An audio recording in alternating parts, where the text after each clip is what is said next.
Hello, my name is Mary and we are here to create today.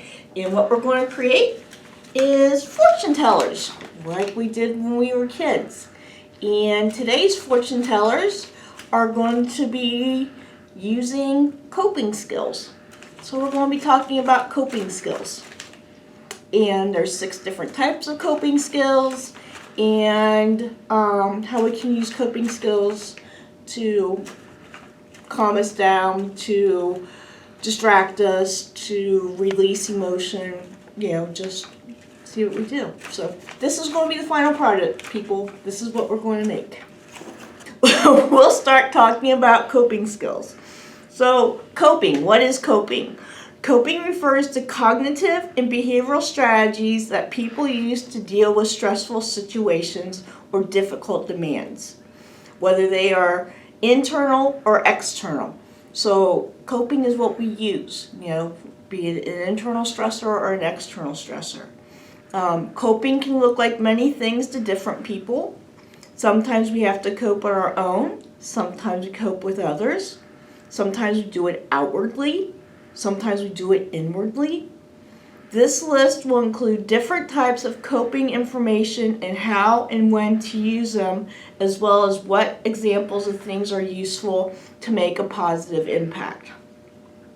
So we're going to be going over 6 different types of coping strategies and the pros and cons of each strategy, and give you a variety of what each strategy includes. Now, in case you're wondering, I got this article from mapmylifecounseling.com/coping-skills. So if you go to www.mapmylifecounseling.com, you'll be able to get to the article. So the first kind of coping skill are distractions. And distractions are to be used in situations that need immediate action and get you through the crisis moment, and ease the stress by redirecting your attention away from it and onto something more calm, peaceful, or just different that doesn't trigger feelings about the initial problem. So pros, what's a good reason to practice distraction? Distraction provides short-term relief, and it keeps your mind busy on something else and allows your emotions to decrease in intensity to give your heart a break and to get you through the crisis. The cons of using distraction are you can't do it for very long. Distraction is a short-term thing. Distractions won't help resolve the underlying issue. And sometimes our medications can make it hard to concentrate on activities to distract ourselves effectively. Things we can do for distraction are to write poetry, write in a journal, go to a movie, put a puzzle together, clean your room. Other things we have are play with a balloon, start collecting something, listen to music, do a hobby, crochet, knit, or sew, paint or draw, go outside, feed the ducks, feed the squirrels, feed the birds, color with crayons, get your adult coloring out and your markers. Here's one that I like. Shop online without buying anything. If money's no issue, what would you buy yourself? Complete something you've been putting off. What else it has here? Jump on a trampoline. But actually, I guess if you're to jump up and down or make a hopscotch. So, but these are different techniques you can use for distraction. So that's the first style of coping. The second style of coping is grounding. And grounding is to be used when you're having trouble concentrating, focusing, or are feeling spaced out, or dissociating, or are overwhelmed with your thoughts and feelings to the point of where you numb out. It's important to be able to use your 5 senses to ground or bring you back down to earth and make you more aware of your body and less in your head and stuck in your thoughts. Almost anything can work as long as it's using your five senses, which are seeing, hearing, smelling, tasting, and touching. So the important thing with grounding is going to be the use of the five senses. And the pros for using grounding techniques are grounding techniques slow down, stop, or at least decrease the feelings of the spaced out or numb sensation. Grounding will put you more into the here and now, and it can help to reduce symptoms of anxiety and depression. Now, the con to using grounding techniques are that sometimes when feeling especially tense due to a difficult situation, it can be helpful to stay a little dissociated from the things going on. This is one way that the body does protect itself. So that would be one time where grounding wouldn't be as beneficial. Like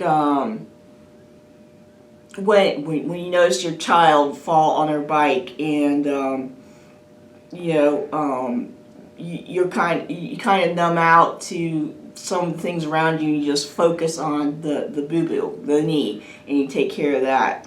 Might not want to use grounding then. But some things to ground you, and like I said, this is using your five senses. Stretch, you're feeling your muscles and stretching. Using incense or aromatherapy. Playing with modeling clay or Play-Doh, sense of touch. Count how many different colors are in the room. Go for a walk or a hike. Go swimming. Wash your face in cold water. Cook something new. You're cooking, you're smelling, you're tasting, you're touching. It says draw on your arm with a marker. Hyper focus on something like a rock or your hand, and you just stare at your hand and get lost in the contours of the skin, how your vessels pop up, and what the bones and ligaments and stuff look like. Hyper focus on that. Play a musical instrument. Finger paint. Feel what that paint feels like when you put it on your paper. Grounding, using your five senses, things to get you out of that spaced out and numb feeling. So that's distractions and grounding. The next coping method is changing your thinking. And changing your thinking is most effective when you have achieved a level of calm such that you are more self-aware and can do a little self-analysis of your thoughts, life, and belief. These coping skills are intended to challenge and shift your perspective, your worldview, and to help you see part of each situation and your responsibilities for correcting your thinking, beliefs, and behaviors. So what's the pros and cons of challenging your thinking? These coping skills can help you learn These coping skills can help you learn to shift your negative thinking patterns into more positive ones over the long term, which can help decrease intense emotions and help you to recognize the important logic of rational thinking to shift your feelings. The cons of challenging your thinking. Sometimes when emotions are still high, this particular coping style is very difficult. Feelings of shame make this particularly hard to use due to feelings of defensiveness, blaming, or closed instead of open to new ideas and new ways of thinking. So changing your thinking styles is more readily done when you're in a calmer state, and you're thinking of more the logic side. A way to challenge your thinking, and I use it for myself when, like the other morning, I woke up and depression was just all over me. It was there. And in my head, I said, I don't want to be here. And as soon as I heard myself think it, I'm like, stop. And I said, stop. Because I needed to say to myself, I'm grateful that I got up this morning. I'm grateful the sun is shining, which it was. It was a very beautiful morning. So, that was challenging my thinking. So, ways to challenge thinking. Take photographs from a different perspective. Or let your child or somebody else take a photograph of the same thing you're seeing and you see the different perspectives. Write down your negative thoughts and list reasons why those thoughts aren't true. What are the facts? Visit a place you've never been before to look at different things, to get your mind to think. Look up new words and use them. Ask yourself which words or actions help or do not help. Like for me, a helping word is stop. It stops whatever thought's going through my head or the action. So what will help you. Also, another way to challenge your thinking is to practice radical acceptance of things you cannot change. So, those are ways to challenge your thinking. So, the fourth coping mechanism we have is emotional release. And the pros for emotional release are that these coping skills are great for expending energy built up from unexpressed anger or to get out intense fear. So that's a pro. And the con is these coping skills aren't possible to do in every situation, especially in front of other people or in public. Some of them feel awkward to do and might make your behavior seem to have it crazy. Example, let yourself cry. It might not be appropriate to cry in public at that time. Or hug a stuffed animal. Yes, I'll hug my stuffed animal in my house. I'm not necessarily going to hug my stuffed animal in front of my coworkers. Also, you can write a letter to someone you may never send. Dance. Punch a punching bag. Anything to get that energy of that emotion out. Sort through your photographs. Text or call an old friend. I like to text, my fire sisters. I'll pop off a text, say, sending you all love your way. And it takes the emotion. I'm expressing something positive, maybe not necessarily have a positive emotion, but I'm changing it. So those are ways to express and let go. Holding your stuffed animal is a good one. I use that one. Sometimes you just have to cry. Then the next one is self-soothing. And self-soothing is just what it sounds like. You make yourself feel better physically or emotionally to deal with things. And self-soothing can be about almost anything. Something to make you feel good, to get rid of the negative. And the pros of self-soothing is just that. It makes you feel good. That's the point. The con of self-soothing is oftentimes when your emotions are high and you're not happy,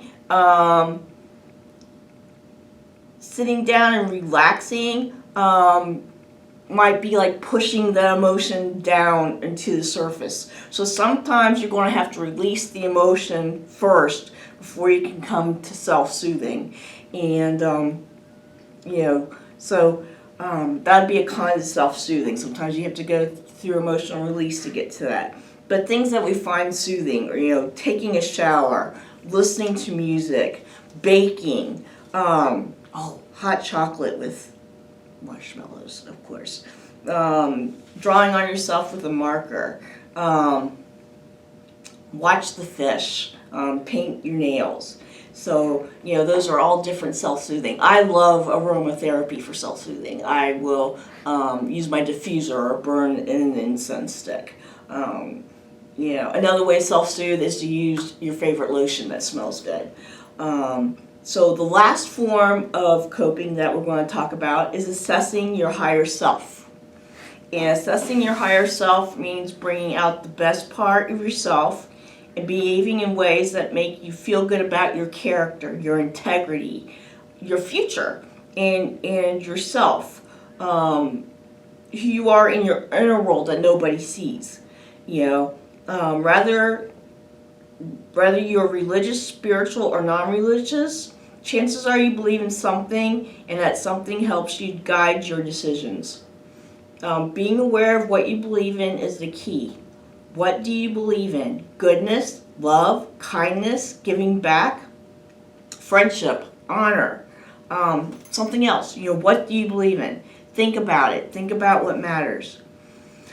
So, what are the pros to addressing your higher self? The pros to addressing your higher self makes you feel like you're part of something bigger, and you're doing nice things for others, and it gives you, doing nice things for others gives you that warm fuzzy feeling and gratitude in your life.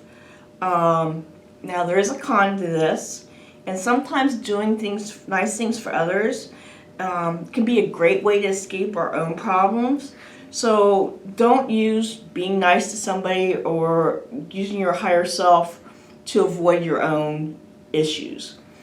And accessing your higher self can be rather simple. Smile at people, play with the little kids, clean up the trash in the park, hug a friend or a family member, or give them the elbow now. Make a list of goals for yourself for the coming up week. You can pray, you can read scripture, yoga, meditation, positive affirmations, all wonderful ways to access your higher self. So that's going over the coping skills. All right, we talked about coping skills. What does that have to do with our fortune teller, you're saying? Did I forget about the fortune teller? No, I did not. You're still going to make a fortune teller. And I will show you how this fortune teller works. On it, I have 4 out of the 6 ways that we just talked about, and I chose grounding, challenge thinking, distractions, and emotional release. So I'm going to go with distractions. distractions. Oh, now I have numbers to choose from. 1, 8, 4, and 5. I'll go with 5. 1, 2, 3, 4, 5. And I still have 4 more numbers to choose from. And I choose the number 3. And I lift it up. Oh, and it says take 3 deep breaths. That's the coping skill I chose.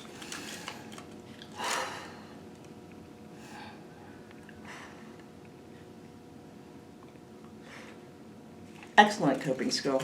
Very good coping skill. Brings me into myself. I needed that. Thank you, fortune teller. So we are going to make our own fortune tellers. So when you make a fortune teller, you take a simple 8.5 by 11 sheet of paper, and we're going to make it into a square. And to make it into a square, bring it down. Bring the corner down to the edge, and then fold it as such. And now we're going to use the scissors, and we're going to cut along the edge.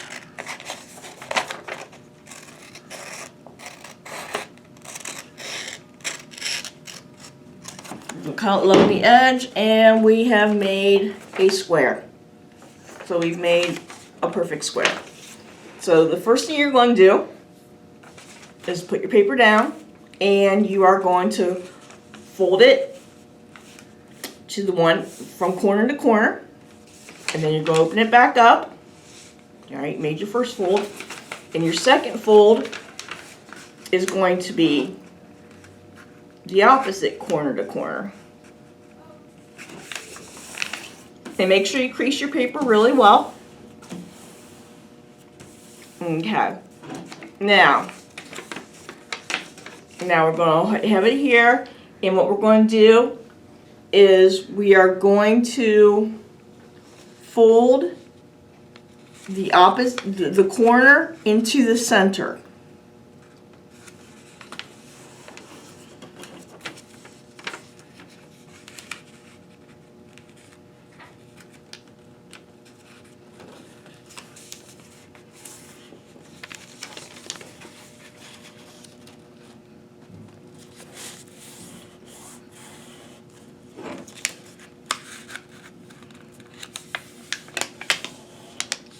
So we fold the corners into the center. Okay.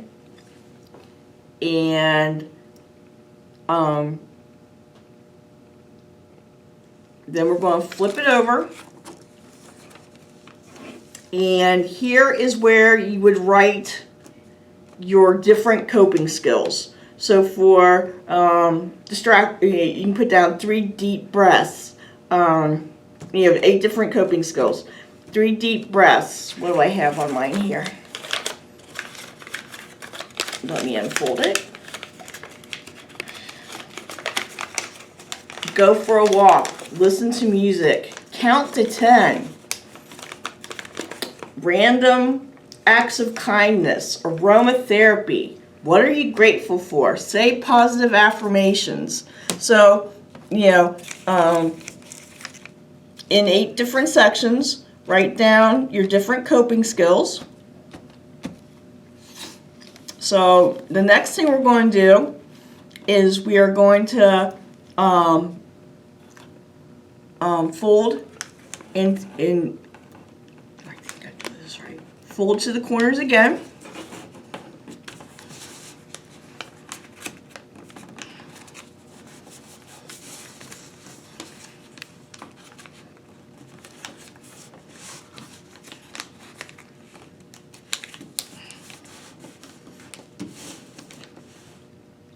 And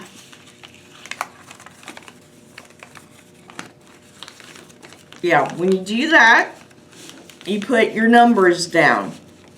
So it'll be 1, 2, 3, 4, 5, 6, 7, 8. So fold it in half this way, and then fold it in half the other way.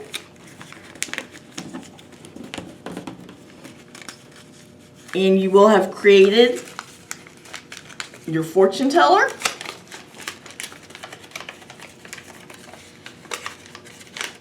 And there you have a fortune teller. So, let me take the fortune teller that has all the writing on it, and we'll go through that again to give you a better idea of what you're making.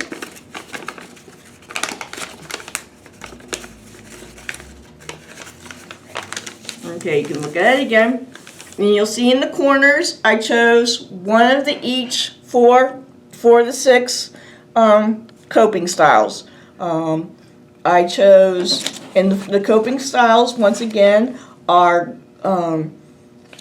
distractions, challenging your thinking, emotional release, grounding, self-soothing, and talking and accessing your higher self. So you could use challenge your thinking, grounding, distractions, emotional reliefs, higher self, self-soothing. So that's what you want to put in the corners. And as you can see, after those corners, I have the numbers 1, 2, 3, 4, 5, 6, 7, 8. And then inside I have written the different coping skills I wanted to use. So that's how it looks like after you have everything written on. So let's fold this back into its fortune teller. So I made my square. You see I have the square here. And we're going to fold it corner to corner, crease it, fold it from corner to corner again, crease it, okay? And then we're going to fold the corners into the center. Fold each one of the corners into the center. And when you do that, you'll see you have the numbers at the end, 1, 2, 3, 4, 5, 6, 7, 8. So you can write them again. You also see you have the 4 coping styles you chose. And like I said, I chose distractions, emotional release, challenging thinking, and grounding. So, and then after that, once again, I was going to flip it over. Okay, so you flip it over after you do that, and you bring the corners to the center once again. And this time, all you will see is the numbers. And you take your numbers and you flip them up to make a rectangle both ways. So you make your rectangle both ways, and then you pop it out to make your fortune teller. And there we have a fortune teller that will help us with our coping skills. And to show you how a fortune teller works, I'm going to choose grounding. Grounding.